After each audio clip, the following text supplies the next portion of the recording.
ಮುಖ್ಯಮಂತ್ರಿಗಳು ನಾನು 3 ಡಿವಿಷನ್ಸನ್ನು ರಿವ್ಯೂ ಮಾಡಿದ್ದೇವೆ. ಪ್ರತಿಯೊಂದು ತಾಲೂಕಿನ ಪರಿಸ್ಥಿತಿ ಏನಿದೆ ಅಂತೇಳಿ ಅವಲೋಕನ ಮಾಡಿದ್ದೇವೆ. ನಾನು 4-5 ಜಿಲ್ಲೆಗಳನ್ನು ಈಗಾಗಲೇ ನಾನು ರಿವ್ಯೂ ಮಾಡಿದ್ದೇನೆ. ನಮ್ಮ ಜಿಲ್ಲೆಯೂ ಕೂಡ, ತುಮಕೂರು ಜಿಲ್ಲೆಯೂ ಕೂಡ ಪರಿಶೀಲನೆ ಮಾಡಿ ಪರಿಸ್ಥಿತಿಯನ್ನು ಅರ್ಥ ಮಾಡಿಕೊಂಡಿದ್ದೇವೆ. ಆದರೂ ಕೆಲವು ತಾಲೂಕುಗಳು ಈಗ ಇನ್ನೂ ಗಂಭೀರ ಸ್ಥಿತಿಗೆ ತಲುಪಿದ್ದಾವೆ. ಅದು ಚಿಕ್ಕನಾಯಕನಹಳ್ಳಿ ಇರ್ಬೋದು, ಪಾವಗಡ, ಶಿರಾ, ಅನಂತಗಿರಿ, ಇವೆಲ್ಲ ತಾಲೂಕುಗಳಲ್ಲಿ ಸ್ವಲ್ಪ ಇನ್ನೂ ಹೆಚ್ಚು ಮಳೆ ಆಗಲಿಲ್ಲ. ಹೆಚ್ಚು ಪರಿಸ್ಥಿತಿ ಭಾಳ ಗಂಭೀರವಾಗಿದೆ ಅಂತ ಹೇಳಿ ಅದಕ್ಕೆ ವಿಸಿಟ್ ಮಾಡಬೇಕು ಅಂತೇಳಿ ಹೊರಟಿದ್ದೇನೆ.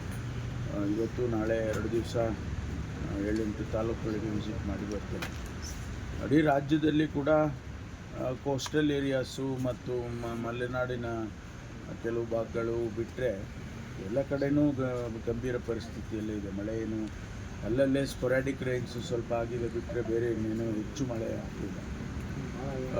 ನಮ್ಮ ರಿಸರ್ವಾಯರ್ಗಳಲ್ಲಿ ನೀರು ಬಂದಿದೆ. ಸ್ವಲ್ಪ KRSನಲ್ಲಿ, ಕಬಿನಿಯಲ್ಲಿ ಎಲ್ಲ ನೀರು ಬಂದಿರೋದು. ಅಲ್ಲಿ ಸಹ್ಯಾದ್ರಿ ಝೋನ್ನಲ್ಲಿ, ಮಲೆನಾಡಿನ ಭಾಗದಲ್ಲಿ ಹೆಚ್ಚು ಮಳೆ ಆಗಿರೋ ಕಾರಣಕ್ಕಾಗಿ ಆ ಭಾಗದಲ್ಲಿ ಉತ್ತರ ಕರ್ನಾಟಕದಲ್ಲಿ ಆಲ್ಮಟ್ಟಿ ಮತ್ತು ನಾರಾಯಣಪುರ ಡ್ಯಾಮ್ಗಳು ತುಂಬಿರೋದು ಮಹಾರಾಷ್ಟ್ರದಲ್ಲಿ ಮಳೆ ಆಗಿರೋ ಕಾರಣಕ್ಕಾಗಿ ಅಲ್ಲಿ ತುಂಬಿದೆ. ಅದಷ್ಟೇ ನಮಗೆ ಸಮಾಧಾನ ತರ್ತಕ್ಕಂಥದ್ದು ಬಿಟ್ಟರೆ ಬಯಲು ಪ್ರದೇಶದಲ್ಲಿ ತುಂಬ ಕಷ್ಟದ ಪರಿಸ್ಥಿತಿ ಇದೆ. ಕುಡಿಯೋ ನೀರಿಗೆ ತೊಂದರೆ ಆಗ್ತಿದೆ ಅನ್ನುವಂಥದ್ದು. ಇದನ್ನೆಲ್ಲ ನಾವು ಪರಿಶೀಲನೆ ಮಾಡಿ ಈಗಾಗಲೇ ಅನೇಕ ಸ್ಟೆಪ್ಸ್ಗಳನ್ನು ಕೂಡ ತೊಗೊಂಡಿದ್ದೀವಿ ಮುಖ್ಯಮಂತ್ರಿಗಳು, ನಾನು. ಅದನ್ನು ಈಗ ಸದನದಲ್ಲೂ ಕೂಡ ಬಹುಶಃ ಅದರ ಬಗ್ಗೆ ಚರ್ಚೆ ಆಗುತ್ತೆ ಅಂತ ಅಂದ್ಕೊಳ್ತೇನೆ. ಸರ್, ಇವಾಗ ಖಾತೆ ಹಂಚಿಕೆ ಬಗ್ಗೆ ಇನ್ನೂ ಗೊಂದಲ ಮುಂದುವರೆದಿದೆ. ಇವತ್ತು CM ಅವರು ಪೋರ್ಟ್ಫೋಲಿಯೋ ಕೂಡ ಇನ್ನೂ ಶೇರ್ ಮಾಡಿಲ್ಲ. ಇನ್ನೂ ಸೆಷನ್ಗೆ ಇನ್ನೊಂದು 3-4 ದಿನ ಉಳಿದಿದೆ.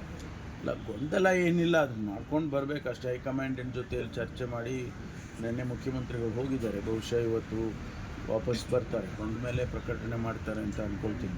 ಈ ಖಾತೆ ಹಂಚಿಕೆ ಮಾಡಿದ್ರು ಸಚಿವರಿಗೆ ಖಾತೆ ಬಗ್ಗೆ ಅಷ್ಟೊಂದು ಮಾಹಿತಿ ಇಲ್ಲ, ಟೈಮ್ ಸಿಗಲ್ಲ ಅಂತ ಅರ್ಥ ಮಾಡ್ಕೊಂಡು ಶುರುನಲ್ಲಿ ಆ ರೀತಿ ಆಗುತ್ತೆ. ಯಾರೋ ಹೊಸದಾಗಿ ಮಂತ್ರಿಗಳಾಗೋರಿಗೆ ಸ್ವಲ್ಪ ಹೊಸದಾಗಿ ಇರುತ್ತೆ. ಅಧಿಕಾರಿಗಳು ಇರ್ತಾರೆ, ಅದ್ರ ಬಗ್ಗೆ ಬ್ರೀಫಿಂಗ್ ಮಾಡಿಕೊಡ್ತಾರೆ.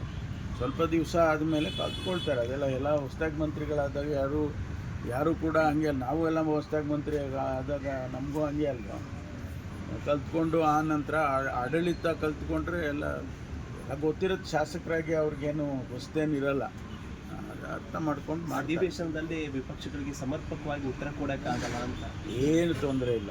ಅವರೆಲ್ಲ ಸಮರ್ಥರೇ ಇದ್ದಾರೆ ಮತ್ತು ಜೊತೆಗೆ ಸೀನಿಯರ್ಸ್ಗಳು ಇರ್ತಾರಲ್ಲ, ಸಹಾಯ ಮಾಡ್ತಾರೆ. ಸರ್, ಈಗ ನೈಸ್ ರೋಡ್ ವಿಚಾರವಾಗಿ ಕುಮಾರಸ್ವಾಮಿ ಟೋಲನ್ನು ಕಟ್ಟಬೇಡಿ ಅಂತ ಜನತೆಗೆ ಕರೆ ಕೊಟ್ಟಿರ್ತಕ್ಕಂಥದ್ದು ಮತ್ತು ಸಾಕಷ್ಟು ಚರ್ಚೆ ಆಗ್ತಾಯಿದೆ ಸರ್ ನೈಸ್ ರೋಡ್ ವಿಚಾರವಾಗಿ.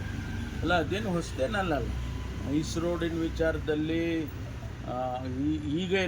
ಈಗಿನ ಹೇಳಿಕೆ ಅಲ್ಲ ಅದು. ಹಿಂದೆ ಭಾಳ ದಿವಸದಿಂದನೂ ಅದ್ರ ಬಗ್ಗೆ ವಿರೋಧವನ್ನು ವ್ಯಕ್ತ ಮಾಡಿದ್ದಾರೆ. ನಾವು ಅದನ್ನು ಆದಷ್ಟು ಬೇಗ ಆ ಪ್ರಾಜೆಕ್ಟನ್ನು ಸಾಲ್ವ್ ಮಾಡೋದಕ್ಕೆ ನಾವೆಲ್ಲ ಪ್ರಯತ್ನ ಮಾಡ್ತಾಯಿದ್ದೀವಿ. ಯಾಕೆಂದರೆ ನನ್ನನ್ನೇ ಸಬ್ ಕಮಿಟಿ ಚೇರ್ಮನ್ ಮಾಡಿದ್ದಾರೆ, ಈಗಲೇ ಮತ್ತೆ ಮುಂದುವರಿಸಿದ್ದಾರೆ. ನಾನಾಗಲೇ ಈಗ ಒಂದು 7-8 ಸಭೆಗಳನ್ನು ಮಾಡಿದ್ದೇನೆ. ಅಲ್ಲಿ 3 ಭಾಗವನ್ನು ನಾವು ಮಾಡ್ಕೊಂಡಿದ್ದೀವಿ. ಒಂದು ಬಿಡದಿವರೆಗೆ ಎ ಅಂತ ಮಾಡ್ಕೊಂಡಿದ್ದೀವಿ. B ಮುಂದಕ್ಕೆ, C ಹತ್ತತ್ರ ಮೈಸೂರಿಗೆ ಹೋಗ್ಬೋದು.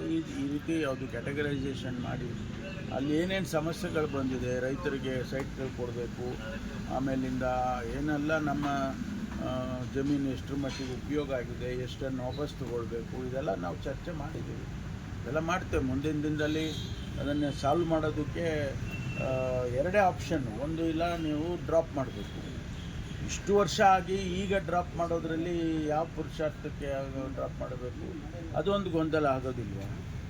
ಅದನ್ನು ಮುಗಿಸೋದ್ರಲ್ಲಿ ಕಾನೂನು ಚೌಕಟ್ಟಿನಲ್ಲಿ ಏನು ಮಾಡಬೇಕು, ನಾವು ಹಿಂದೆ ಅಗ್ರಿಮೆಂಟ್ ಏನಾಗಿದೆ ಆ ಅಗ್ರಿಮೆಂಟಿನ ಚೌಕಟ್ಟಿನಲ್ಲಿ ಕೆಲಸ ಮಾಡಬೇಕಾಗ್ತದೆ. ಅದನ್ನು ನಾವು ಪರಿಶೀಲನೆ ಮಾಡ್ತೀವಿ. ಖಾಸಗಿ ಡೆವಲಪರ್ಸ್ಗೂ ಜಮೀನು ಕೊಟ್ಟಿದ್ದಾರೆ ಅಂತಕ್ಕಂಥ ಆರೋಪವನ್ನು ಅದು ಒಂದು ಭಾಗ. ನಮಗೆ ಪ್ರಾಜೆಕ್ಟ್ ಕಂಪ್ಲೀಟ್ ಆಗೋದು ಒಂದು ಭಾಗ. ನಾವು 23,000 ಎಕರೆ ಭೂಮಿ ಕೊಡಬೇಕು ಅಂತೇಳಿ, ಅದರಲ್ಲಿ ಏನು ಉಪಯೋಗ ಆಗಿದೆ, ದುರುಪಯೋಗ ಆಗಿದೆ, ಅದೆಲ್ಲ ಬೇರೆ ಎಕ್ಸಾಮಿನ್ ಮಾಡುತ್ತಾರೆ. ಆದರೆ ನಮಗೆ ಪ್ರಾಜೆಕ್ಟನ್ನು ಕಂಪ್ಲೀಟ್ ಮಾಡಬೇಕಷ್ಟೇ. ಸರ್, ಈಗ ಬಿಡದಿ ವಿಚಾರಕ್ಕೆ JDS ಮತ್ತು BJP ಪಾದಯಾತ್ರೆ ಮಾಡ್ತಾ ಇದೆ. 2ನೇ ದಿನಕ್ಕೆ ಕಾಲಿಟ್ಟಿದೆ ಸರ್. ಪ್ರತಿಭಟನೆ ಮಾಡೋದಕ್ಕೆ ಅವ್ರಿಗೆ ಹಕ್ಕಿದೆ, ಮಾಡಲಿ. ಮುಖ್ಯಮಂತ್ರಿಗಳು ಕೂಡ ಈಗಾಗಲೇ ಹೇಳಿದ್ದಾರೆ, ಇದನ್ನು ನಾವು ಒಂದು ಆರ್ಟಿಫಿಷಿಯಲ್ ಇಂಟೆಲಿಜೆನ್ಸಿಗೆ ಒಂದು ದೊಡ್ಡ ಸೆಂಟರ್ನೇ ಮಾಡಬೇಕು ಅಲ್ಲಿ ಅಂತಕ್ಕಂಥ ಪ್ರಸ್ತಾವನೆಯನ್ನು ಒಂದು ಇದೆ ಅಂತ ಹೇಳಿ ಮುಖ್ಯಮಂತ್ರಿಗಳು ಪ್ರಕಟಣೆ ಮಾಡಿದ್ದಾರೆ. ಒಳ್ಳೆಯ ದೃಷ್ಟಿಯಿಂದ ನೋಡಿದರೆ ಒಳ್ಳೆಯದು. ಸರ್, ಕೇಂದ್ರ ಸಚಿವರು ಸೋಮಣ್ಣ ಅವರು 2ನೇ ಏರ್ಪೋರ್ಟ್ ತುಮಕೂರು ಭಾಗದಲ್ಲೇ ಮಾಡಬೇಕು ಅಂತ ಪತ್ರ ಬರೆದಿದ್ದಾರೆ ಕೇಂದ್ರ ಸಚಿವರಿಗೆ. ನಾವು ಮೊದಲಿಂದನೂ ಹೇಳ್ತಾ ಇದ್ದೀವಲ್ಲ, ನಾವು ಒಂದು ಟೆಕ್ನಿಕಲ್ಲು, ಎರಡನೇದು ಅದರ ಉಪಯೋಗ ಎಷ್ಟರ ಮಟ್ಟಿಗೆ ಆಗುತ್ತೆ. ನೀವೆಲ್ಲೋ ಹೋಗಿ ತೊಗೊಂಡೋಗಿ ಒಂದು ಸ್ಟೇಟ್ ಬಾರ್ಡರ್ನಲ್ಲಿ ಮಾಡಿದರೆ ಅದು ಎಷ್ಟರ ಮಟ್ಟಿಗೆ ಉಪಯೋಗ ಆಗುತ್ತೆ ಅನ್ನೋದು ಪ್ರಶ್ನೆ. ನಾವು ಮೊದಲಿಂದನೂ ತುಮಕೂರಿಗಾಗಿದ್ದರೆ 20 ಜಿಲ್ಲೆಗಳು ಪಾಸ್ ಆಗ್ತವೆ.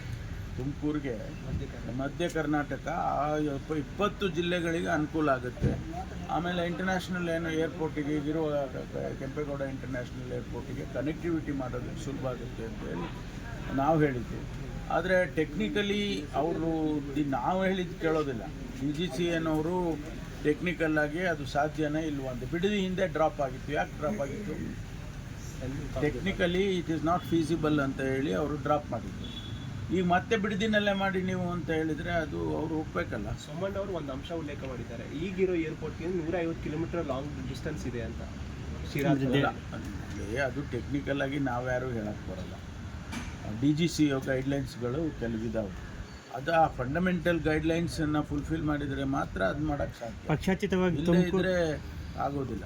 ಪಕ್ಷಾತೀತವಾಗಿ ತುಮಕೂರು ಜನಪ್ರತಿನಿಧಿಗಳೇನಾದ್ರು ಒಂದು ಪತ್ರ ಗಿತ್ರ ಕೇಂದ್ರಕ್ಕೆ ಅಲ್ಲ, ನಾವು ಈಗಾಗಲೇ ಮನವಿ ಮಾಡ್ಕೊಂಡಿದ್ದೀವಿ ಮತ್ತು ಮಾಡ್ತೀವಿ. ನಾವೆಲ್ಲ ನಮ್ಮ ಜಿಲ್ಲೆ ಒಂದೇ ಅಲ್ಲ, ಚಿತ್ರದುರ್ಗ ಇರ್ಬೋದು, ಈ ಕಡೆ ಭಾಗದಲ್ಲಿ ಹಾಸನ ಇರ್ಬೋದು, ಇವೆಲ್ಲ ನಾವೆಲ್ಲರೂ ಕೂಡ ಸೇರಿ ಮಾಡ್ತೀವಿ. ಓಕೆ. ಹೊರಟ್ಟಿ ಅವರದ್ದು ರಾಜೀನಾಮೆ ಒತ್ತಾಯಪೂರ್ವಕವಾಗಿ ತಗೊಂಡಿದ್ದಾರೆ ಅಂತ ರಾಜ್ಯಪಾಲರು BJP ದೂರು ಕೊಟ್ಟಿಲ್ಲ. ಇಲ್ಲ, ಅದ್ರ ಬಗ್ಗೆ ನನಗೆ ಹೆಚ್ಚು ಮಾಹಿತಿ ಇಲ್ಲ. ನಾನು ನಿಮ್ಗೆ 2-3-4 ದಿವಸ ಊರಲ್ಲಿ ಇರಲಿಲ್ಲ, ಹಾಗಾಗಿ ಹೆಚ್ಚು ಮಾಹಿತಿ ಇಲ್ಲ. ಮಾಧ್ಯಮದಲ್ಲಿ ಕೇಳಿದ್ದಷ್ಟು ಬಿಟ್ಟರೆ ನನಗೆ ಅದ್ರ ಬಗ್ಗೆ ಹೆಚ್ಚು ಮಾಹಿತಿ ಇಲ್ಲ. Thank you sir.